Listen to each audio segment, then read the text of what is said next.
All right, we have Sean George, filmmaker and creator of short film Jacob Finds a Hot Dog. Sean, welcome to the show. It's a unique film, unique title.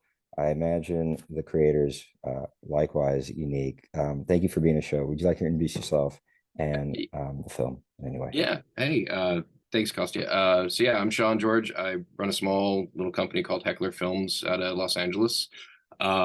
Jacob Finds a Hot Dog actually is a script that my buddy Tim Vargulish brought to my house. We were having dinner. He's like, "You got to read this," because he'd just written it. And Tim, I met in the stand-up scene in Boston back in the day. So he's a comic book writer. His ideas are like this. They're just off center, which is great. I love it. So we really leaned into a style that was very much personal to me because I grew up, in the late 80s, early 90s, where every movie to me was 4:3. It was hacked off of a TV, recording. So, the idea of good looking movies in terms of crisp lines and things was never an option for me. So I just got used to 4:3, not even realizing widescreen was a thing. Right. Like pan and scan was just, yeah, that's what movies do. Yeah. And then as widescreen became more present and prevalent, I was like, oh. So now later in life, I'm like, well, that's that weird look. I don't see it anymore. So we just decided, well, it's a quirky script. Let's lean into this sort of shot on video trauma kind of low budget, but it's really hacky to say we did it bad on purpose. But a friend of mine who's hosting this, Kyle Cooper on Jackalope Studios, when he started getting the like jokes we put in that were bad filmmaking jokes, we were like, okay, we did it. Yeah, we actually, we're not hiding behind the badness. We're setting up gags, doing punchlines, and people are getting the gag. Okay, we're not totally off kilter. So yeah, that was a really long introduction to a No, it's movie about a great. guy It's finding a hot great. dog. It's great. It's great because I come from a kind of different background as a filmmaker. I really got into it as a writer, and it was like, Mm, okay, maybe I can make a career as a writer doing this. And so I never was like such a film cinephile, yeah. and I definitely consider myself the uninitiated in a lot of things. I don't have like a specific genre in terms of that I know like in and out. And I'm just like, so. And so I think this film, Jacob Finds a Hot Dog, to the uninitiated, seems like a very wacky film that is like, okay, it's kind of like almost like a sketch comedy. Yeah. And then what are the references in this fish guy? What's he doing here? There's no really background for him. That there's just, and you're boom, you're in this world. Yeah. And then as you watch the film, there's definitely, like all films, no matter what, I found, like, I mentioned earlier, I've like done 100 of these, no matter where it is, or whether it's, quote unquote, serious filmmaking or just like, more off the wall, zany stuff that people are doing just to like really enjoy the process and be creative and just have fun Hmm. and, not rob a bank, keep themselves in a like, healthy kind of Yeah. habit or hobby or Hmm. whatever it might be, or just to appeal to a niche audience. There is this intelligence behind the work, and there is a mechanism working behind it, and there is even a message behind it, and there's even a message behind this movie. Hmm. And so the first, because you've kind of summed it up a little bit in terms of the logistical kind of background for this, but I think the inspiration, the first question of the show is like, what was your inspiration for making this Yeah. film? And I want to go deep into your psyche, into your childhood, into Oh, wherever we need to go. yeah. And what I mean by inspiration is just so we know, both on the same page at the level of it. It's, maybe there's that, I was into comic books and things like that, but even beyond that, there's like that, when you have an idea for a project, even if it comes to you and you're like, okay, I could see this working, there's like something that kind of clicks or snaps or pops or Hmm. something going on in the mind that's just, and it's that instant, and that instant connects to yourself as an individual. And what do you think that instant Yeah. connection? Absolutely. No, I get where you're coming from. So like so I came into real quick sidestep. I Yeah, came into yeah. filmmaking as an actor. I'm a trained stage actor. Hmm. So I didn't get actually into making films until my 20s. So I always felt behind the ball, an outsider, a little Yeah. strange, but also I think that feeds into sort of the inspiration on this too, because as a live performer, you have so much control and so much manipulation you do in the moment. And that, I think that in some strange way transmutated into me doing a lot of special effects stuff. So even in live shows, I was always like, I'm a puppeteer. I build my own puppets. I build my own, all the effects work. I did all that in Jacob Finds a Hot Dog, and it's weird, hackneyed miniatures and things, but it's always that presentation of illusion that's really fun for me. And if you can get that audience to, because in stage you have to, it's artifice. There is no way that anyone's going to hook into anything because of realism, because we're all in a room, it's dark, and people need to pee. So if you can, but as in live, you can kind of manipulate it and hook them in other ways. With film, you have to find some way to get into people's like hook their attention in a meaningful way. So for me, I really fell in love with it. I still love, actually, I just watched a bunch of Bruno Mattei movies recently, and it like that sort of sensibility of here's the normal, here's something and like with Jacob Finds a Hot Dog, it almost feels like a noir story in a weird way. We have a femme fatale, we've got a hunt for this sort of MacGuffin. Oh, as our hero gets into it, it gets way over his scope into this big social thing. And so we have the trappings of this, but it's not quite right. And like, again, like those Italian ripoff movies I was just talking about, they have their own beautiful uniqueness in that, yeah, this movie, but this isn't quite it. Like it's the familiar, but broken, or not even broken, just over here. For example, I watched Cruel Jaws, or this in this sort of Bruno Mattei sitting, and it's they're advertising as Jaws 5 in Italy, but it's a retelling of the first Jaws movie. Retelling, it's a knockoff, but you have scenes and lines that are straight out of Jaws, but it just doesn't work the same way. So my brain is engaged because you're showing me this blockbuster movie, but you're doing it for pennies on the dollar in terms of budget. Shadows of sort of that traditional actor quality of I can hold a scene, I can do the long takes, I can make that happen. It's literally like Joe Monday off the street who looks good on camera. Okay, can you say these lines? Sure. It doesn't matter. We're going to dub it anyway.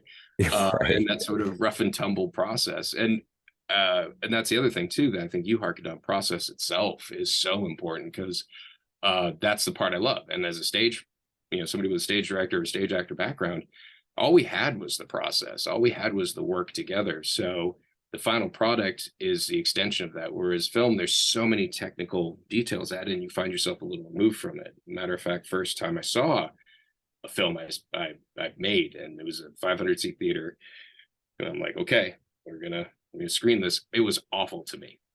Not that the film was bad, but the experience was awful because I couldn't change anything. I couldn't, you could feel the audience, going in a different direction. You're like, oh, I could correct this in performance, or just like by re-angling something, as in live, re-hook their attention. But you don't have those tools. So it was terrifying, but you get over that. But yeah, in terms of this film itself, the fish character, the name of the character was just Fishman. So I went real literal with everything in this, and not to say the script is particularly straight-laced in any way or anywhere. So we just leaned into it. So guys, Fishman, we're gonna make my buddy Michael a fish, okay, and craft his performance around he's a fish. What does that have to do with anything? Absolutely nothing. Character's named Fishman. That's all we need. The justification we need. The hot dog, and just stupid little sight gags, nothing like Zucker Brothers or anything, but something dumb like a guy spinning a hot dog 10 times, and then on the 11th time there's a phone number on it. Like, that's just a dumb gag, but I love those. And that's kind of what's a little fascinating to me, is that you mentioned these Italian knockoff movies as being an inspiration, and it's like, what is it? Is it the accessibility that you find so, like, that you resonated with? What is it that you find? I think it's definitely accessibility. There's always that, we talked a little bit earlier about feeling like outsiders in the film business. Well, yeah, these guys are from another country. They've got no money. They don't have to, they've got the gear, they've got the experience. They could make something, beautiful, but they just don't have, they're missing those certain pieces. So they're running with what they got. And there's something romantic and beautiful about that, Yeah. of all filmmaking. It's never perfect. Okay, well, let's just lean the other way. I mean, I think Roger Corman Right. did a better job of making cleaner films for the most part. He's done a couple thousand of them, so they're not all gold stars, but there was some polish to that. Whereas there's something really inspiring and fun, and kind of you don't take it seriously. You do let it go because this movie is borrowing pieces from American action films. I just watched another one called Robo War, and it's just Predator, line for line. Mm-hmm. But the Predator is also kind of an amalgamation of the Predator and RoboCop, another favorite movie of mine. So Yep. just there's something cathartic about releasing all the pretension and seriousness that we imbue onto film. Yeah. Because again, you're not working so hard to know the story. So you're just relaxing into, what are we doing, gang? And there's that fun sort of, it is access, because at the end of it, you're like, oh, this was distributed. This was authentic and sincere. I think that's something that's hugely important. I don't find a lot of those. I think probably at some point there was maybe some producer in the mix, but you can tell in the filmmaking, there is a real sincere, I want to make that kind of movie, and I'm going to do what I can with the resource available to make Predator, because I liked that movie and the things I wanted, and then they end up with that.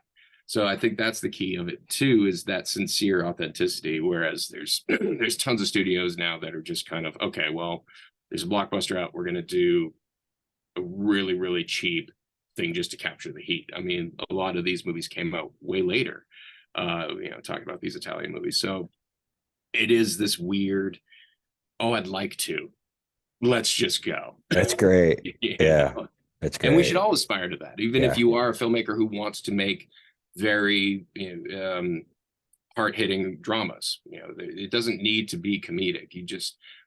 That's what taste is. That's we all like different flavors. So lean into the things you like, and if it's schmoz action and schlock, go. If it's all right, I want to tell the story of my childhood and what happened to me, go just as hard. You only have what you have, and done is better than perfect. I've said that for years to everybody I've ever worked with. Just get it done. There'll be more stories, more ideas, but if you don't get it down, it doesn't count. Yep. I think that's great. It's great advice, and I totally get it. And it's a wonderful, like you said, it's a wonderful thing to just run with what you have, and at the end of the day, it's really the experience, and the elevation that you get from that experience as a person. The second question of Play It Forward. Now we are going into message and moral. So the moral, there is a moral in this movie. There are different morals at play. And, we have this mercenary character, Jacob, who is going after the cash, and he finds other people that are have gone after the cash in a far more extravagant way than he ever has or had and in his life. And so they are making meat of the poor, and there's obviously a social commentary there. So what is, and then he walks away from it, and he takes an action, right? He takes an action to do something about it. Thank you for not spoiling that important plot point that covering.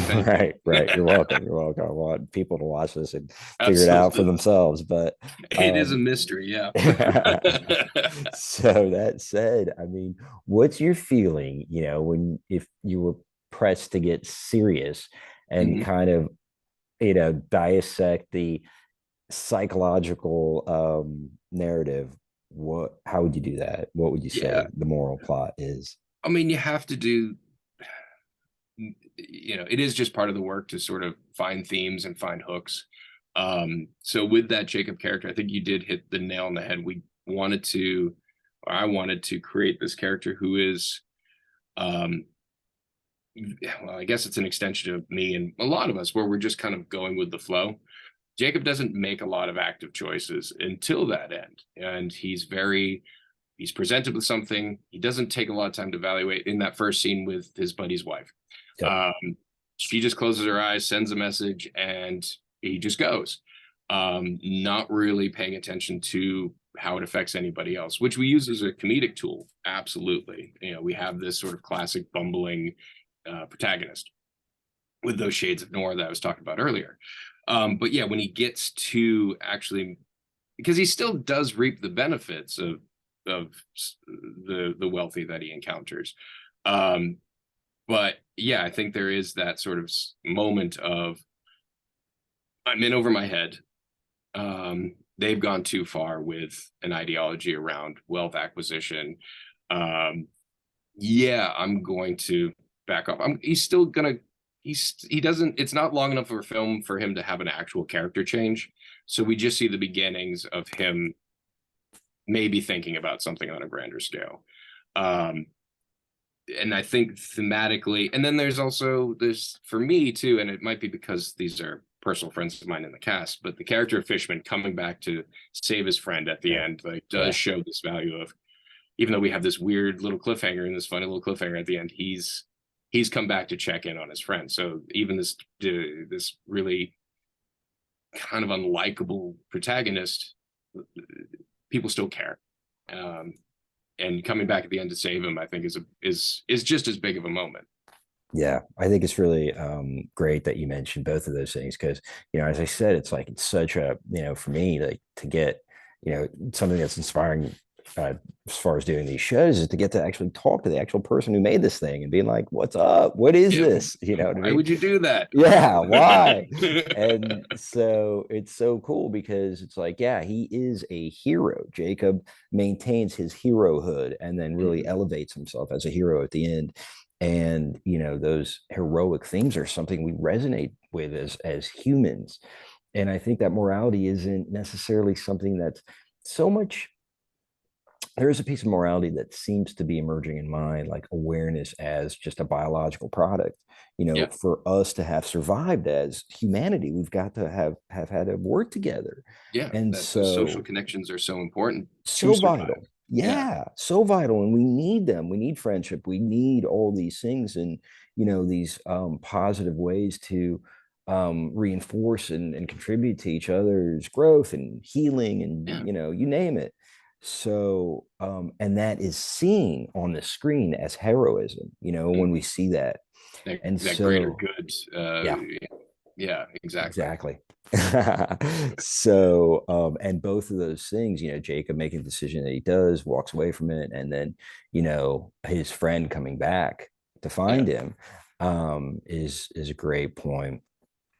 Thanks for sharing that. Yeah. I love talking about this movie in this way. Yeah, isn't It it makes me fun? so happy It's so because cool. Yeah. that's the other thing about Community too. Like there are things that we would layer in or that you kind of just put in because it's instinctual for you. But Yeah. for somebody else receiving it, Yes. it's going to land a different way and Right. hit different notes and tones. So it's just so fun to talk to somebody Yeah. in this way about a movie called Jacob Finds a Hot Dog. Sorry. Exactly. Exactly. Oh, great. I'm glad that that's a cool experience for you. Last question. How have you been changed as a person after making Jacob Finds a Hot Dog? As so there's a few things. So as a filmmaker, Yeah. which is tied into my personality and who I am, you know, because it's what I do to express myself. Absolutely. So there was a couple things. So that there's the house we found for Jacob Finds a Hot Dog. We rented it, and it was an amazing place, but a bit of a it was a rundown mansion and like just Hollywood adjacent. Um, so one thing that it showed or that I left that project with is, oh, well, we have so many resources now to add production value that doesn't cost a lot. The internet just allows us access to things. But in this case, we were being invited into somebody's home, so just being respectful of these folks, their place, giving them their space while we're making this very pseudo gothic weirdo ending of this movie. So as a filmmaker, is just realizing we are at a time when you can do so many things practically and find so many, and I'm spoiled again because I live in LA, which comes with gifts and curses. Because everybody knows the biz and kind of what you're up to. You can't really get away with much. But we have so much available to us. And then, so me as a person, that removes a lot of fear in terms of the financials, in terms of the mental resources that get in the way. Oh, we need an actual location manager, somebody who's going to go find this stuff. Who's somebody? Well, we don't. We have Peerspace or Gigster or people we just call and find. So the important thing was removing this obstacle of it's too hard. Yeah. And going back to what we were talking about earlier, you just got to make it. And it's not a new lesson for me, but it's a constant renewal of denying fear and denying laziness. There is a lot of I could just sleep all day and order delivery and not make a movie.